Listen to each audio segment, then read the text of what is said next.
everyone, welcome to a Cydrannu session. So this is one of our first in a three-part series, and we're kindly joined by Drew and Alistair from Commerce Decisions, who I'll hand over to do some introductions now. But yeah, this is the first time that they're doing something in partnership with us in Wales. So look forward to the session, and really grateful to have you here with us today. Thanks, Ray. Thank you. Great stuff. So yeah, welcome everyone. Thanks ever so much for taking the time out of your day and over the lunch period to join us. I think, yeah, we're just going to pop up some slides in a sec. Great stuff. There we go. Thanks, Drew. Yeah, so yeah, like we say, thanks ever so much for joining us. So this is the first of a three-part series of webinars that we're running from Commerce Decisions. We're really happy to be working in conjunction with the Welsh Government around these. Today, we're going to be looking at effective criteria writing. Next slide, please, Drew.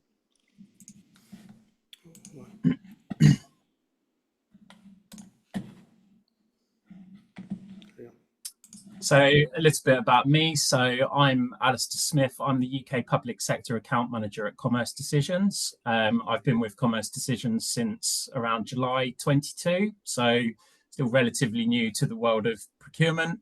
I'm the account manager at Commerce Decisions for approximately sort of 20 to 25 UK government and public sector authorities, and we provide our award procurement evaluation software to those customers. So award is used for high value, complex strategic procurement evaluation. I've held customer success and account management roles in other software companies, predominantly across the education sector and schools catering providers. And I've got many sort of fond memories pre-COVID, especially of working with pretty much every single university in Wales and a lot of local authorities running schools catering services. So I've travelled a lot around Wales and have worked with universities and local authorities in the country. I'm really driven by supporting organisations to meet kind of strategic and organisational aims and objectives that they have through usage of software tools and professional services that we can provide. I'm based on the Wiltshire-Somerset border, just outside of Bath. Not far at all from Wales, so very happy to make the trip to come and see you guys and talk about some of the services and solutions we can provide for Commerce Decisions. So who are Commerce Decisions? So we're based in Oxfordshire. We've also got satellite offices in Australia and Canada, which is where Drew's dialing in from today. So you'll see with the kind of mission statement sentence there, we make a difference by helping people around the world benefit from best possible procurement outcomes on major projects. So that really drives what we do, and the work that we do at Commerce Decisions is supporting the best outcomes on complex strategic procurements. We're established around 2001.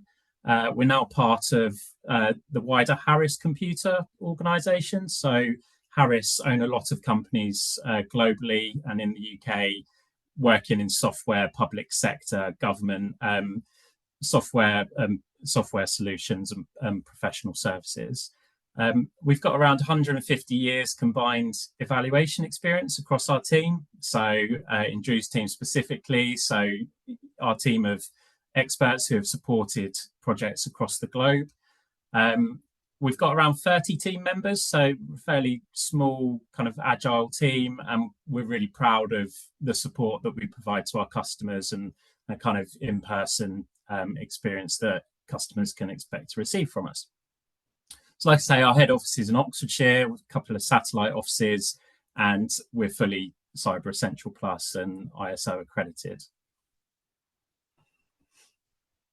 So in terms of our relationship to the Welsh Government and why we're here talking to you today. So the award evaluation tool that I mentioned earlier, that's been taken by the Welsh Government for around 20 years now. So quite a long-term established contract.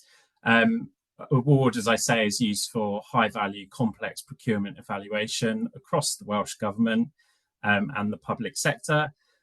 It works in conjunction with e-sourcing tools such as Jagger, Atomis, Proactis, and we have integrations in place with these sourcing tools. So the two systems work really nicely in combination with each other.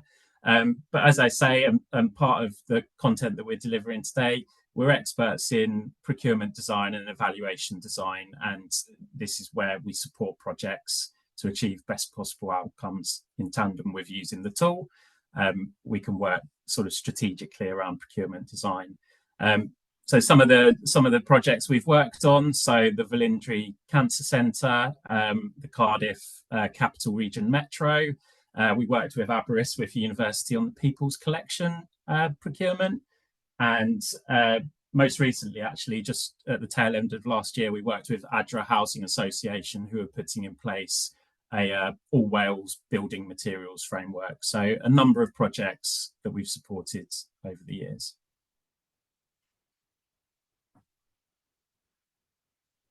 And at that point, I'll hand over to Drew to begin the session. Yeah, thanks, Ali. Hello, everyone. You may tell by my accent, I'm Drew Schlosser. I'm from Canada. I'm joining you from our nation's capital, Ottawa, where it is a beautiful sunny day. It's really a lovely spring day. And I saw 2 blue jays in the garden this morning on the way in. So I'm in a great mood. I'm 5 hours behind you, so it's early in the morning for me. I'm really pleased to be here with you today. Just for the session today, if you haven't used the Zoom platform for this, you'll see as attendees, there's a Q&A button. If you click on that, you can write in some questions that you have. You go ahead and write in questions anytime during the session, and we'll try to cover those at the end. So it may be easier to write those questions as we go, and that way when we get to the end, we can go through those. But also, you may not have questions till we get to the end. So we'll leave plenty of time for that, because I think that part of the discussion is as useful as the presentation part of it. So Drew Schlosser, who am I? My job title says VP and Director of Professional Services. What that means is I work with clients to help them configure and run the award software. And as importantly, we also help with advisory services. So we help clients design amazing procurements to get your best possible outcome. We also run training and give our best practice advice. Where do I come from? So I did 23 years in the Royal Canadian Navy. I was a combat system engineering officer. I retired in 2019 as the commander. And in that, I chased pirates and did all sorts of sea time, but I also spent a fair amount of my career running major Crown projects. So these are multi-billion-dollar fleet procurement programs, including the Canadian Surface Combatant Program, which is a complete fleet renewal for Canada. So really massive project. And I was actually a client of Commerce Decisions. I worked with them and they were supporting us when I was deputy project manager on that project. Liked it so much. When I was ready to retire, they were ready to grow the Canadian office, and here I am. Since 2019, I work with mostly defense, but not exclusively, in helping design complex procurements, but we're also working with smaller and smaller projects. So not only the billion-dollar, billion-pound procurements, but also smaller projects and programs, and trying to set up repeatable processes for teams to run standard procurements in more effective and efficient ways. We also deliver training courses to people, and what you're going to see here today is actually sort of a super condensed version of one of our full-day courses. As I said, I live in Ottawa. I like to cross-country ski in the winter. The snow is all gone now, and I'm in the shoulder season because we're about to start time on the water with flat water canoe kayak racing. So we're shoulder season should be on the water in the next couple of weeks, and looking forward to that. What are we here to talk about today? We're going to talk about effective criteria writing. How do you write criteria that get you your best possible outcome? We're going to talk about this in a few different ways. I'm going to introduce you, if you haven't seen it before, the emerging best practice of confidence-based criteria. That will be a theme that you sort of see through the presentation today. But really, we're going to talk about, I'm going to give you sort of 3 lists. One is a list of what are good principles for how do you set up a criteria development plan? How do you approach that problem? Second will be a list of the principles of how to write good criteria. And the third list of principles are the things to write good scoring schemes within your criteria that really align the value to the points that you give in a procurement. It's a huge subject. We can, like I said, we give full day courses on this. We're only going to scratch the surface, but I'm going to sort of give you my best effort here in the next 45 minutes or so of what you can learn in the short period of time to hopefully take into your next procurement. Right. So I have the cross-country skier or the downhill skier in this, not just because I'm a skier, but to really give you this message of traditional approaches to procurement development writ large are, let's just get going, copy paste what we did last time, let's just get it out the door, because you're time poor, right? You're pressed for time, you've got a lot going on, and you just want to get it done. And what that results in is risk, uncertainty, and doubt at the point of making a decision or putting out your ITT or your ITN or your RFP. You're not sure what you're going to get.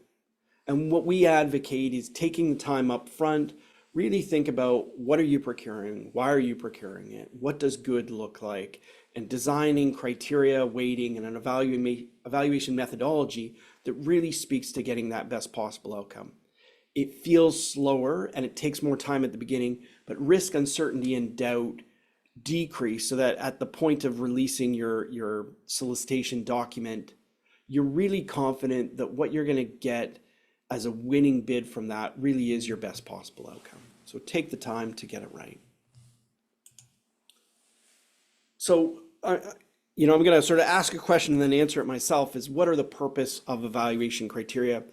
Well, they're hard to define, and I've seen a number of different definitions of it. I like this one. It's a benchmark, a standard, or a factor, and I'd probably change it and put the factor first. It's a factor against which we're going to measure performance, conformance, suitability, acceptability of something that a bidder is going to give us, right? So it's evidence that we're using to make a decision based on how we believe, what evidence is provided to give us rationale to determine whether we believe that the performance objectives are going to be met. So why do we need them? Well, in a public procurement sense, we need something mathematical and objective against which to determine who the winner of a competition is. But we also want to make sure that we're focusing on the things that really matter. We may need to qualify suppliers and make sure that they're acceptable to work with. We may need to select, and so sometimes there's two phases in a procurement. We want to start to remove the risks of emotional or bias and getting seduced by that shiny solution that a bidder proposes. So we really want to tell bidders what good looks like and then measure them against that in a fair, open, transparent manner.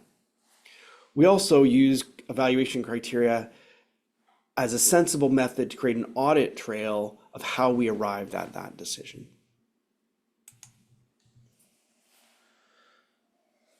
So if you follow me on LinkedIn, you'll know I talk about different generations of procurement. We're sort of on the cusp of Gen 4 and Gen 5 procurement right now, but Generation 2 procurement is really hallmarked by traditional approaches, right? And if you're buying simple things, that these approaches are still really effective, where we have a large number of requirements and we assess compliance against every single one of those requirements. Sometimes there's thousands, but often hundreds or dozens. And then we're really making a cheapest compliant decision. So show me that you can do all these 100 things, and then I'll pick the cheapest one. And for some procurements, that can still work. However, what we're seeing for more complex procurements, or even simple procurements that we want to move more efficiently, we're seeing a smaller number, 1 to 2 dozen, strategic high-level criteria, and we're assessing our confidence that the supplier will give us what we need. We're assessing our confidence they can deliver the promises of future behavior. I'll also make the point, and I'll show this on the next slide, that requirements and criteria are different. So requirements are the things that we must have and that we would like to have. So if I think about buying a car, well, it must have wheels, and it must have a steering wheel and a battery and an engine and a main propulsor if you think about electric cars. But those are things it has to have. It has seats and a seat belt, etc. What do I want it to have? Well, I may want like that fancy turbo exhaust because I like people to know I'm coming. I may want the shock absorbers so I can drive like a rally car. I may want an automatic transmission, you know, so I can still hold my coffee cup while I drive and don't have to worry about shifting. I may need emergency brake assist because clearly I'm a dangerous driver and I really need to stop. But those are maybe things that we might want. But the criteria would be the questions we ask in a procurement to give us confidence that what we get is going to meet our needs. So it's not always a one-for-one relationship. It may be that asking, is this a Class A automobile and does it have a Transport Canada certificate or a US Department of Transportation certificate, or a UK, not sure what the you know, a Department of Transport certification as a, you know, an M-class automobile. I'm making that up, but asking that one question as a criteria may give us confidence that all the requirements we have around a wheel and a steering wheel and an engine and emissions controls are going to be acceptable, right? So one simple criteria could cover off a number of requirements. In other cases, you know, does it have an automatic transmission or not? Maybe a one-for-one criteria that we have to develop to give us assurance that that requirement is being met. So some common issues that we see in criteria development are too many criteria, especially mandatories. It's easy for a bidder to miss something or misinterpret what you've said, or for you to ask too many things or ask for things that are difficult or challenging or drive up the price that may be unnecessary. So watch how many mandatory criteria you have. I won't go through all of these, but I'll pick out the highlights of scoring schemes where what you think you'll be offered rather than where value really exists. Evaluating things that you think you should be evaluating, not those things that really matter to you. And I'll talk about solutioneering and surrogation. Many evaluations, all evaluations in fact, are a proxy. So we're asking a criteria question, which is a proxy for what we're going to get. And not all proxies are good. And what we have seen is many procurements fail to get what really matters to them because they're asking questions, trying to find a good proxy for what it is they're measuring. And we tend towards quantitative measures. And the example I always like to pick on is that of picking a project manager. So we want a project manager who has at least 10 years of experience, and we're going to give them 1 point per year for every additional year of experience they have. That's a proxy. It's very easy to count. I mean, yeah, there's some judgment you have to apply about whether that's a full year or how you count full years or not, or they took a break or they worked on 2 projects at the same time. There's some judgment you have to apply, but in general, you're simply counting years. And that's very defensible. Problem is, it's not a very good measure of what we're really after, which is an effective project manager. Experience matters, of course, but other things matter as well. And we may have to find a less than perfect way to measure things in order to really focus on what matters. And I'll show you an example of that later. The other key issue really is time. I've never spoken to a procurement professional who has enough time. That's the #1 complaint. And that's the reason why we do what we did last time, because we don't have the time, or we don't perceive we have the time to stop and make changes. It's often penny wise and pound foolish, if I could use that expression. And the time that we spend up front making sure that we get the right criteria, we rethink what we've done before and whether it really matters to this procurement. Really, we can save much of that time by avoiding questions during the bidders, or clarification during the solicitation period, or proposals that don't really give you what you want and having to recompete. So really, it is worth the time to make sure we really ensure that our criteria focus on what really matters in our procurement. Okay. The next section here is how did you decide what you even want to evaluate. So there's some good guiding principles here. One is make sure you get all of your stakeholders. Many of you who are running smaller procurements, all your stakeholders are you and the client. That's okay.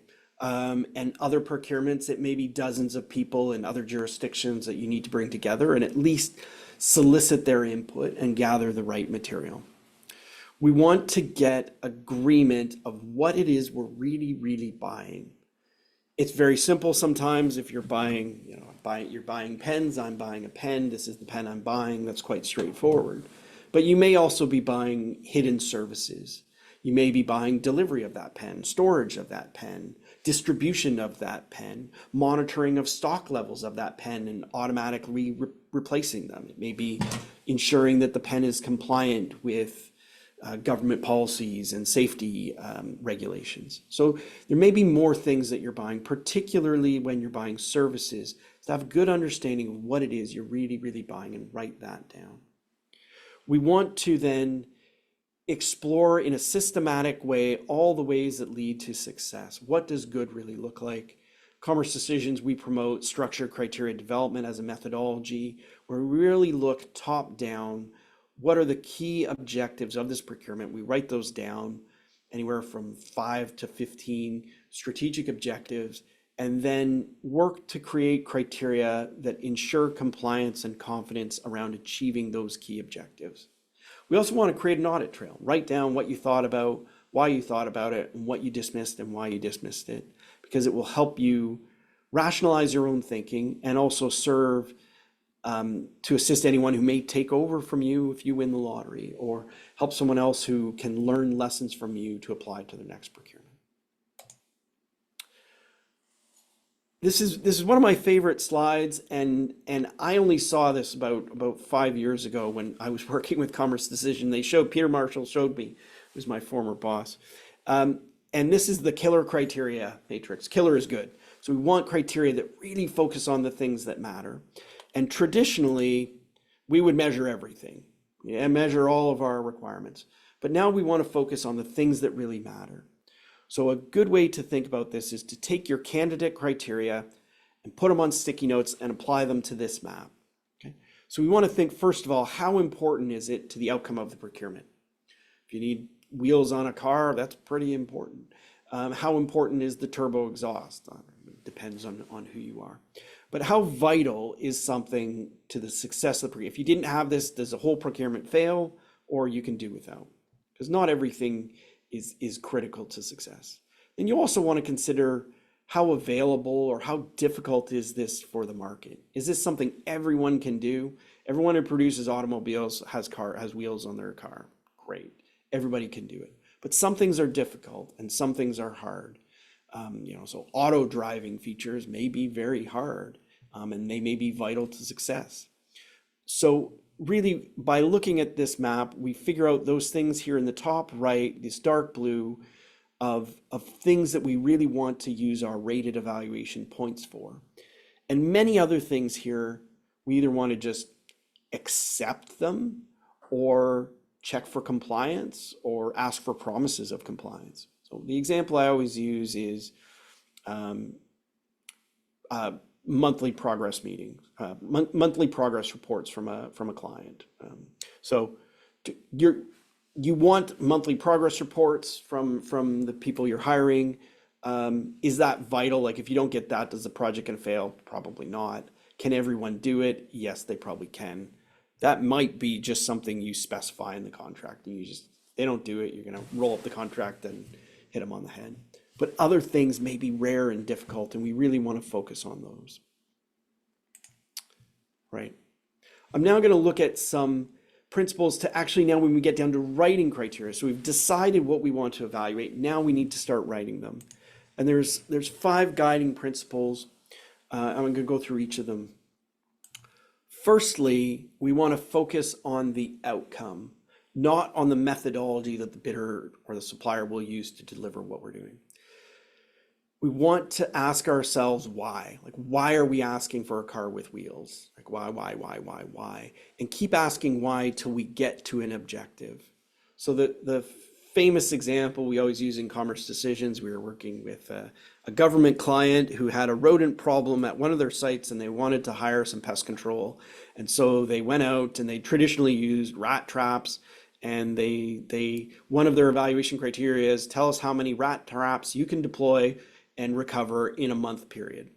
And one of the suppliers came back and said 0, and they lost the competition. And in their feedback, they said, well, I don't know why you didn't like our solution. We used owls, right? We don't use rat traps, we use owls, and they're environmentally friendly. People like seeing them around. They clean up after themselves. They're sustainable. You deploy them once and you never have to worry about it again. So they didn't think about what was the outcome they're really trying to achieve. The next thing about well-written criteria is you don't try to create skill testing questions. You don't try to trip them up by asking a question that if you're testing their understanding if they can even understand the question. We really want to tell bidders exactly what we want, why we want it, such that they can give it to us. And bidders understanding how many points they get for different aspects of the procurement really help them give you what you want. Okay. I'm just going to pause for a minute, and as you're looking at the screen, I know we don't have a live chat, but maybe in the Q&A, I want you to tell me what animal you see when I go to the next slide. Okay, so get ready or scribble it on a piece of paper. Here we go. So what animal do you see in that picture? I'm always surprised at the answers because I can never see anything other than the duck. I mean, I know there's a rabbit there, and some people say rabbit, some people will say duck or bird, but I can only ever see the bird, not the rabbit. But there we go. But the point of that is what may be very clear to you when writing it, you may not be the person who evaluates it. You're certainly not going to be the person who responds to it. So you want to make sure that you're writing criteria in a way that is clear for the bidders and clear for evaluators to interpret it in the same way as you. And a great way to test that is to give it to someone you know and trust and say, what does this mean to you? Or even ask potential suppliers. This is what I'm asking. I would be expecting something like this as a response. Do you read it that way, or could it be interpreted somehow else? And be open to feedback of someone saying, no, I don't see a duck at all. The only thing I see is a rabbit. Okay. I talked about number of criteria. There is no perfect number, but the point I want to make is that the more criteria you have, the more it starts to water down what really matters. So some general rules of thumb. And I'm working on 3 projects now, and 2 of them are breaking this rule, and that's okay. But the first rule is, how many criteria should you have? In general, not less than about 10, unless it's a very simple procurement, and not much more than 2 dozen. So between 1 and 2 dozen, but simpler procurements, more standard, cheapest compliant procurements can be less than that, again. And highly, highly complex multi-billion-dollar procurements may be more, but in general, 1 to 2 dozen. And the other test you want to make is, does the overall weight of any criteria, is it less than 1%? And if it's less than 1%, you really have to ask, what is it really contributing to the outcome? Okay. So mathematically, the more criteria you have, as you see that scoring range, if you have 23 criteria, you actually are using a smaller range of your effective weight, meaning those criteria really aren't making a big difference, and there's not a lot of potential differentiation between your best and your worst outcomes, meaning that you're really not having that great an effect, and you can actually get more differentiation the less criteria you have. Another aspect is that well-written criteria are right-sized, meaning we consider how big a criteria is, how much is included in it, how much is separated. Ideally, we want mutually exclusive criteria that are all independent of each other. But that's not always true. And it's important to understand where you see the balance of one criteria that may impact another. And an example we might use is vaccines. So vaccines need to be effective and they need to be easily deployable. a vaccine that is effective but not easily deployable isn't very useful. And a vaccine that's really deployable but not effective isn't very useful either. And so there are certain cases where we have to consider the utility or interdependencies. We either need to find another metric to evaluate that, like the number of deployed vaccines in remote locations, or that are effective, or effectiveness of deployed vaccines in remote locations, or we measure the two things separately, consider things like multiplying those two together, where, you know, having just one without the other can result in a 0 score.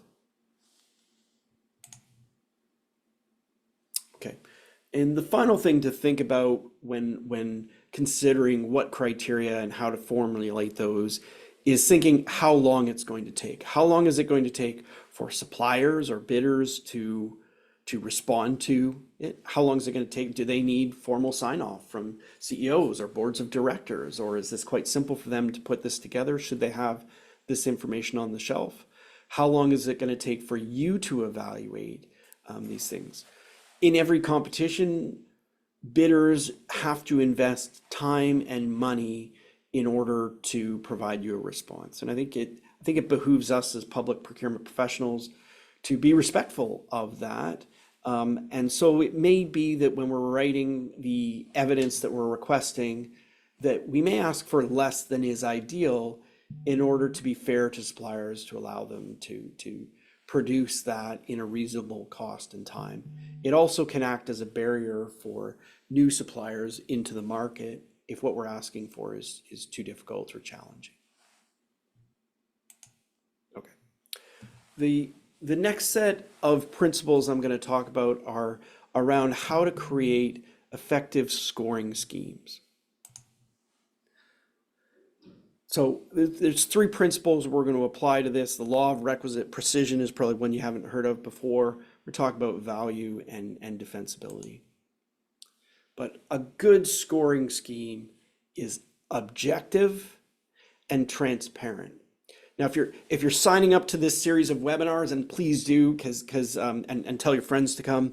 So not the next session, but the session after that. The next session is on value for money. The session after that is on objectivity and how to improve objectivity in your evaluation, particularly when you're using qualitative techniques. So I'll show you what qualitative techniques are. But we want a procurement that is legally defensible. And there's the different jurisdictions throughout the world have different particular policies and regulations that guide that. And I won't pretend to be an expert in Welsh or UK specific, and I can't quote you on the specific terminology. But what I can say is in every jurisdiction in the world, the key principle is do what you said you were going to do. Evaluate bidders on the evidence that they provided and not things that they didn't provide. And follow the methodology that you said you were going to do. And I think if you apply those 2 principles, other than filling out the right forms, that you're probably going to be in a pretty good place. So those are the 2 principles you want to apply.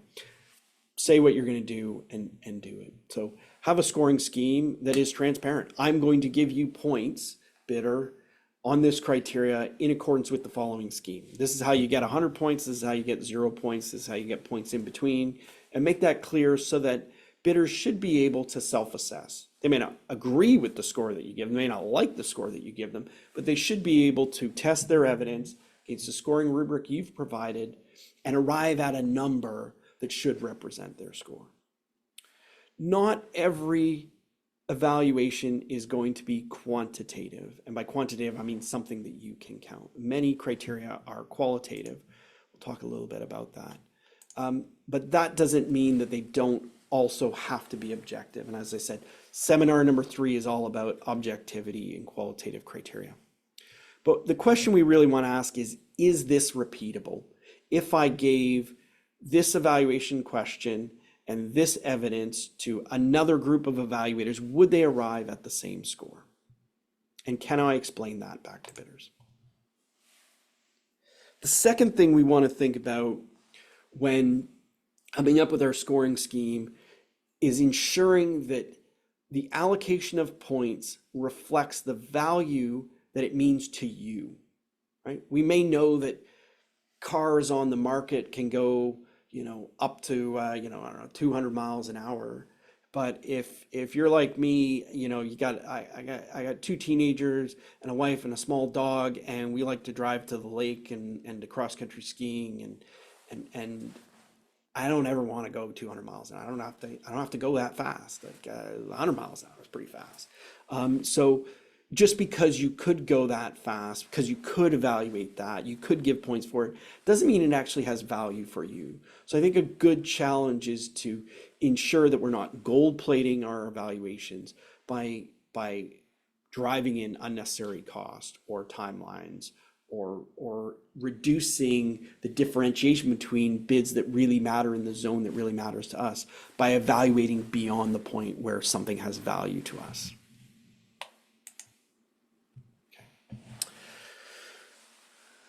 The third principle about good scoring schemes is that you want the scheme to be precise enough to be repeatable, but not more precise than that. Let me explain what that means. Particularly when we're evaluating qualitative elements, where we're assessing the quality of something, having a 10-point scale may not actually be useful, because you may not be able to get a group of people to agree on the same answer. And in order to get a group of people to agree on the same answer for a qualitative assessment, you're probably going to have to use a scoring scale of around 4. That's my experience. Is 4 is about the right answer for qualitative assessments. 3 is too rough. 2 is definitely too rough. 5 or 6 or 7 get to be very difficult to assess consistently arriving at the same answer. And so an example I might use, you're in Wales. I don't know what the weather is in Wales today. In Ottawa, I'm sure I could get a dozen people together today and sit out on a nice patio and have a nice cool beverage together. And we would probably all agree that it was a warm day. It's not hot. It's not 40 degrees. It's not cool. It's not 3 degrees and rain. It's certainly not the dead of winter. But we could consistently come to agreement that today is a warm day in Ottawa. If we had a 20-point scale, or even if we had to guess what the temperature was without using a thermometer, I can guarantee we would probably get it wrong and we would not agree on an answer consistently. So if you were using a thermometer and you are measuring things quantitatively, then yes, you can be more precise, but don't be more precise than really matters. Okay. I'm gonna use this sort of nerdy term of taxonomy, which sort of borrow from the animal kingdom and how you segregate and bucketize things and understand them. I'm going to talk about the difference between absolute and relative scoring schemes. So first, an absolute scoring scheme is one where we publish in advance what is the ruler that's going to be used for assessment, right? How many points do you get for 100 miles an hour and how many points do you get for 150 miles an hour? And we're really clear on what that is. The bidders know, and it's completely independent of what anybody else does. They know what the input is, they know what the calculation is and what the output is, and it's consistent every time, regardless of who's in the competition. Okay. Relative scoring techniques, which are starting to become banned in some jurisdictions throughout the world, is used primarily, I see it primarily used in cost, but I do also see it used in technical criteria, where bidders are measured against each other. There's different methodologies for doing this. There's Euclidean distances, there are Topsis method, there is prorating, there are pairwise comparisons. There's a bunch of different ways to do it. Prorating is probably the most common one that I see, where the cheapest bidder gets all the points and everybody gets points relative to the cheapest, or the best or the fastest car gets all the points and everybody gets points relative to that. Like I said, that's becoming banned in more and more jurisdictions. But the benefit of that is it can, if you really don't know what you're evaluating, you don't know what the possible range is, it can help you navigate that. The danger in doing so is bidders don't know going into that what their score is going to be. And actually, their score is dependent on what some other bidder does, even if that other bidder may have no sense of winning the competition. So I like this sort of picture here. This is us as the buyer. So here we go. An absolute scale where this is the measuring tape. y'all, this is what you're going to be measured against. But in this case, with relative criteria, nobody knows, not even you, how many points are being given for what level of performance, except for the cheapest or the best, because they're setting the benchmark, not you. So be careful with that. Right. The next differentiation I want to make is between quantitative and qualitative criteria. So I've used those terms a few times already. Quantitative, you are counting something. You're counting the quantity of something. You're counting money. Money is almost always a quantitative criteria. We're counting money. We're counting years of experience. We're counting technical performance of something. It is exactly that. There can be, I wouldn't say there's no subjectivity. There may always be some subjectivity or judgment in order to determine whether their measure is acceptable or not. But in general, it's very objective. It may measure the wrong thing, but it can be very objective. Qualitative criteria, which again, we're seeing more and more of, and I talked about confidence-based scoring, is a qualitative measure. These are very good for measuring things which are promises of future behavior or things which are essentially qualitative in nature. So something that's essentially qualitative in nature might be user experience or comfort in a car. I want to buy a car that's comfortable. How do I assess that? Well, I sit in it and, move around a bit, and I say, I can't put my finger on it, but this one's more comfortable than that one, right? So you can measure things which are functionally qualitative, but also promises of future behavior. Promise me that you're going to deliver these pens on time next month. Promise me that you're going to give me a structural engineering assessment on this new bridge I want to buy. That's not a thing you can measure today, it's a promise. And so we would assess those promises of future behavior using qualitative methods. So just to be practical here around some of these scoring schemes and sort of the math behind them.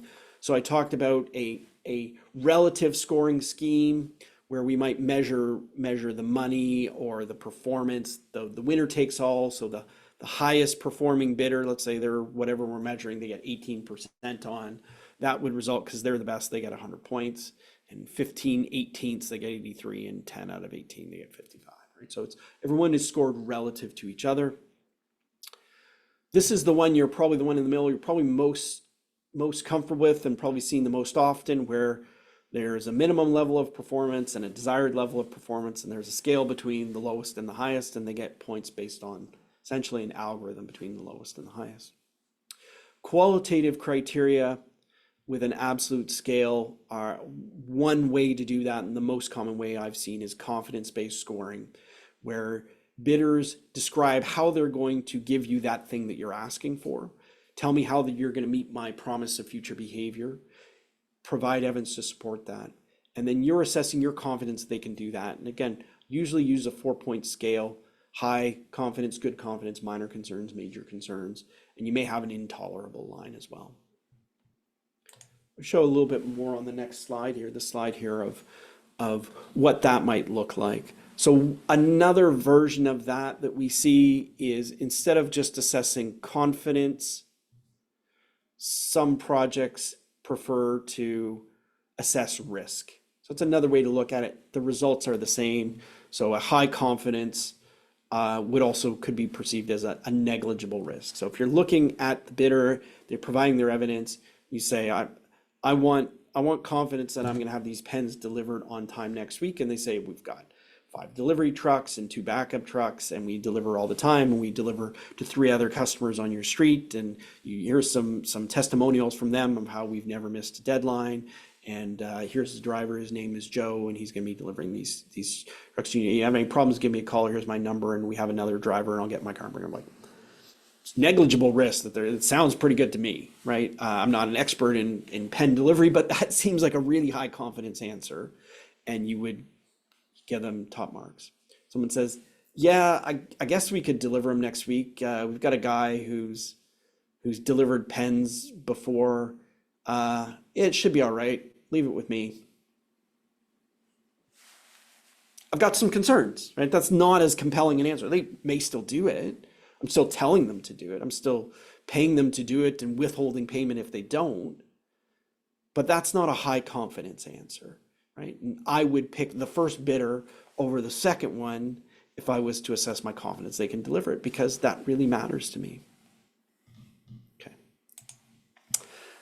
Wrapping up now, so if you have questions, start to put them in the Q&A. The takeaways I want to leave you with here today are: spend time in the problem space. Think about what you want to do. Take the time to get it right. Understand your risks and objective. What's different about this procurement compared to previous procurements? Go to that killer criteria map and focus on those things which are vital and rare. And those are the places where you really want to make sure you're measuring those things that everybody can do and that aren't that important. Sure, ask for them, absolutely. Specify them in the contract. Ask for promises of compliance or maybe some evidence to support that. But you really don't want to waste a lot of your evaluation points on that. Perfectly objective criteria. So those criteria that, like, I'm going to count years of experience, is a really bad criteria. Although they're very objective, they often lead to surrogation and solutioneering. So tell me how many rat traps you can deploy. It's really qualitative or quantitative. You can measure it, like these guys do 10 and these guys do 20. 20 is better than 10, right? But it may not actually be your best solution. Focus on your risks and objectives and continually challenge yourself at every procurement. Am I measuring outcomes, not attributes, right? So number of rat traps is an attribute. Number of rats, removed from the site is an outcome, right? That's what you want. So focus on that, and helping craft an audit trail of what you're evaluating, what you're not evaluating, because there will be residual risk, and making sure that you keep track of that. Start early and make the time. Okay, we're coming to the end. Just as you're formulating some of your questions, say you can get your phone out, and yeah, here you go. If you get your phone out and you do the QR code on those, it will take you to our website. A bit of a shameless plug there, but some really good material on evaluating writing effective criteria and the structured criteria development method. So you can go to that, download those white papers, and print them out, share them with your friends. There's some good information there. And just as we'll go to questions here in a minute. If there's anything else you want to talk about, you can look for us on LinkedIn or hit us up via Rhiannon and the team. Love to talk with you and share what we know and hear about your experiences. Okay, I'll stop talking there. How are we doing? Thank you. Drew, can I ask a question before you go to the Q&A section? Just something that I picked up on when you were going through the slide deck is that you were obviously talking about the strength in using outcome-based solutions and driving obviously that type of response from bidders, which is 100% in line with what we're trying to achieve in Welsh public procurement, is looking for the best solution. How do we then objectively score outcome-based solutions? And the reason I ask that is obviously you're not always going to be comparing the same, because they're not, and I know you should. Correct. So how do we objectively do that? Yes. You need to come to the third session, Rand, because that's what it's all about.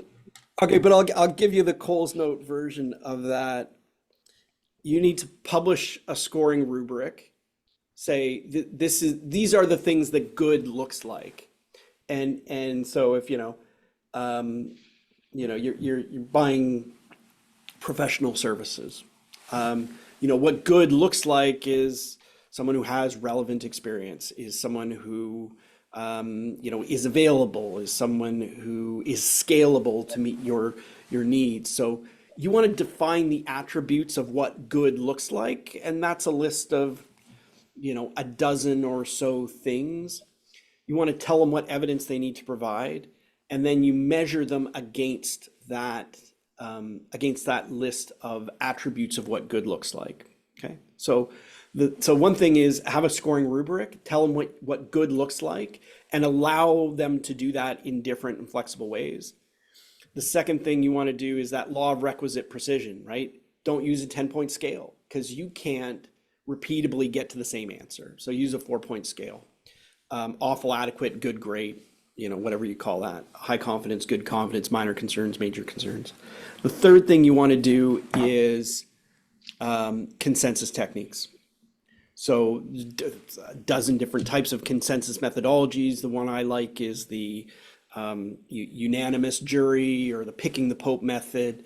Everybody goes into a room, everybody looks at the evidence, reviews what everybody else scored, you talk about it, and there's even a methodology for running those consensus meetings really effectively, such that you can arrive at a singular agreed score. And so those three things together, a scoring rubric, consensus meetings, and an appropriate scale will dramatically improve the objectivity of even qualitative criteria. Well, thank you. Is that helpful? Yeah, it does make sense. And I think it goes back to the fact it's extremely time consuming for you up front as a procurement practitioner, but investing the time means that you're going to get the best outcomes. And I think, yeah, that's my key takeaway. It's hard the first time. It's hard the first time, but then it gets much easier. I think it'd be interesting to hear from some of the attendees today on the point that you've also made around the scoring grade, the 4-point scale. From history and working in public sector procurement, we're quite used to using a 0 to 5 or a 25-point scale that goes up equally up to 100. So I don't know if anyone else has got any questions on any of that. I can't see any questions have come in through the question of it. No, nothing's come in there, Leanne. Okay, great. So I think if there are no other questions, please feel free to drop us an email because we can share them with Drew and Alistair for comment. However, that was really, really informative, Drew. And a huge thank you for myself and the team at Welsh Government. And I'm sure that the attendees today found that really useful. We've all been part of those procurement processes with our bidders, and sometimes, we get it wrong. And our evaluation potentially lacks a bit of clarity. So it's really helped. I think that third session that you've mentioned about driving objectivity into qualitative evaluation sounds brilliant. Because again, we've all been part of those evaluations where we're trying to steer evaluators away from past experiences and personal preferences and biases. So that session in particular is on the 25th of April. And I think we've got a session in between that on the 18th of April, which is about driving value for money. Yes. Fab. So the QR code is up on the screen for those on the call today. So if you're interested in the future sessions, please feel free to book on via the QR that's up on the screen. We are going to share a feedback session as well with the attendees today, so they can pop some comments back to us as to things they really enjoyed, things they potentially would like us to explore a bit more. So feel free to pop your comments into our feedback as well, and we'll send that out directly. So if there are no other questions, although I can just see had another question It's a come question, through. yeah. I don't know if you can see it. How do we draft? Oh, there we are. How do we draft good evaluation criteria guidance when we don't know what good looks like? Well, that's a tough one. Talk to the market.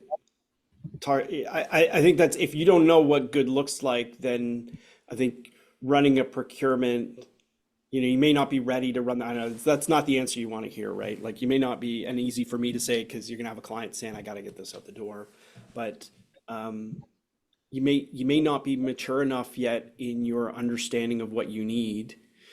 I think I just separate, though, what good looks like from a relative to the rest of the market, and what good looks like to you are different questions. And so you think like, well, what does good look like to me in terms of, delivery of pens is going to be a different answer than what good looks like to me. So, it's on time. It shows up at the gate. They call us half an hour in advance so that I have somebody at the loading dock to receive them, that their truck is the right height for our loading dock. Like, so you have to ask yourself, not necessarily what's good looks like in the market, but what good looks like to you. And I think the way you might facilitate your customers in that is like is that the 7 whys? Like, well, what is it about, you know, pen delivery that's important to you? Or I also like the method of negative backcasting, which is kind of like a nerdy, you know, consultancy kind of term. But you say, imagine yourself 5 years in the future and that delivery of the pens was a disaster. What is it that went wrong? Why was it so bad? You know, you run into your boss's boss in the elevator and they say, I heard that the delivery was a gong show. What went wrong? And answering that question, then doing the opposite. Wow, they didn't tell us in advance. Their truck didn't, you know, we couldn't get it in the building. They, you know, their boxes didn't fit on our shelves. Like I don't know what they are, but that negative backcast, that future negative backcasting is a good way to get to that. It's not necessarily what's good in the market, but what's good to you. And if you don't know that yet, then spend some time with market engagement. Go to suppliers and say, we're thinking of buying pens, you know, we want to understand what is available in the market and what do you think good looks like?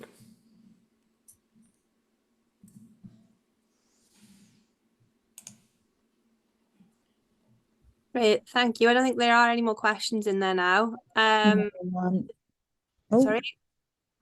no, there was one No. more saying thank you. That was it. Oh, yeah. Yeah, there are a couple of thank yous in there. So yeah, on the screen we've got some information there, the links for you to the QR codes for you to scan to register for the next 2 events. That's next Thursday and the following Thursday. And you'll also see on the screen there a screenshot of our key LinkedIn page, where we post all information for events that come in. Thank you for joining us both, and really look forward to seeing you again next Thursday at the same time.